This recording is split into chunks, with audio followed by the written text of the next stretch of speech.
চিকিৎসার জন্য বিদেশ যাওয়ার জন্য বলা হয়েছিল।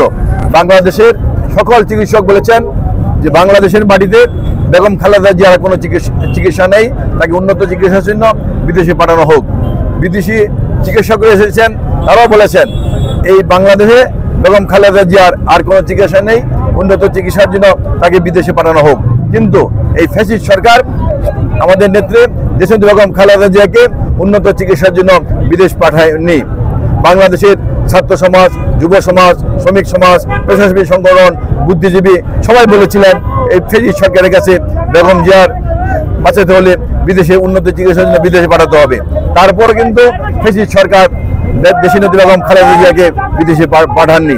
আমরা দেখেছি এই ফ্যাসিস্ট সরকারের অনেক মন্ত্রী, অনেক এমপি, তাদের 12 বছর 10 বছর সাজা ছিল, তারাও কিন্তু ঘুরে বেরিয়েছেন, তারাও কিন্তু মন্ত্রী ছিলেন, এমপি ছিলেন, তারা বিদেশে ঘুরে উন্নত চিকিৎসার জন্য বিদেশে গিয়েছেন।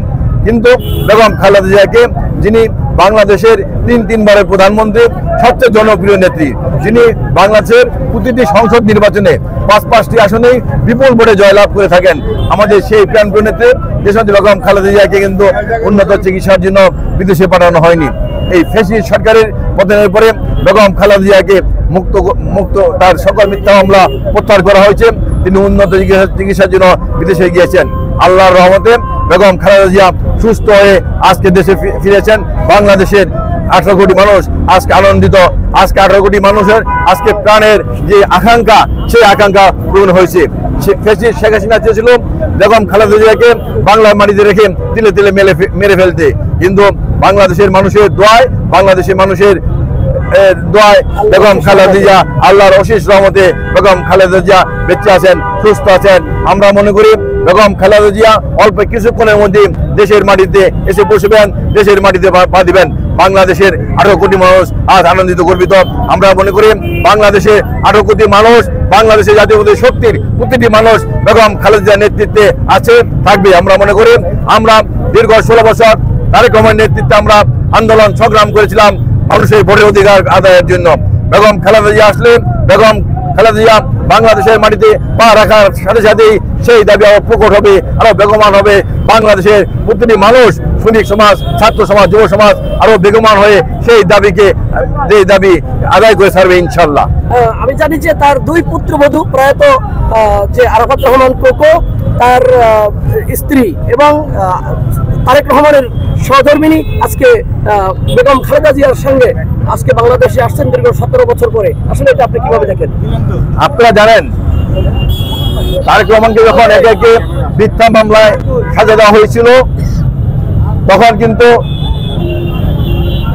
আমরা জাতীয়তাবাদী শক্তির অনেকে ভেবেছিলেন বেগম খালেদা জিয়া অসুস্থ হওয়ার পরে হয়তো জুবাইদুর রহমান দেশে আসবেন, দেশে এসে বাংলাদেশের জাতীয়তাবাদী শক্তির হাল ধরবেন।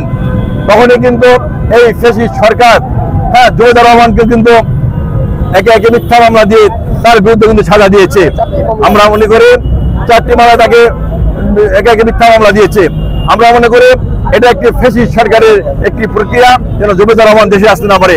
তিনিও আজকে প্রায় 17 বছর পর দেশে আসছেন। আমরা মনে করি এতে আমরা জাতীয়তাবাদী শক্তির প্রতিটি নেতাকর্মী আজকে উজ্জীবিত। জুবাইদুর রহমান, শর্মিন রহমান আজকে দেশে আসতেছেন। তিনি বিশেষ করে জুবাইদুর রহমান আজকে 17 বছর পরে দেশের মাটিতে পা দিচ্ছেন। তিনি একজন ডক্টর, তিনি একজন উচ্চশিক্ষিত মহিলা, বা পৃথিবীর বুকে তার একটা সম্মান আছে, কিন্তু এই ফ্যাসিস্ট শেখ হাসিনা কিন্তু তাকে সম্মানটুকু দেয়নি। একে একে তাকে বেশ কয়েকটি মিথ্যা মামলা দিয়ে তাকে সাজা দিয়েছেন, তিনি যেন দেশে আসতে না পারেন। আল্লাহর রহমতে দীর্ঘ 17 বছর পরে জুবাইদুর রহমান আজকে দেশে ফিরছেন। আমরা মনে করি আমরা জাতীয়বাদী শক্তির প্রতিটি নেতাকর্মী আমরা আজকে উজ্জীবিত তার আগমন উপলক্ষে। ধন্যবাদ আপনাকে। ধন্যবাদ। আসসালামু আলাইকুম। ওয়ালাইকুম আসসালাম।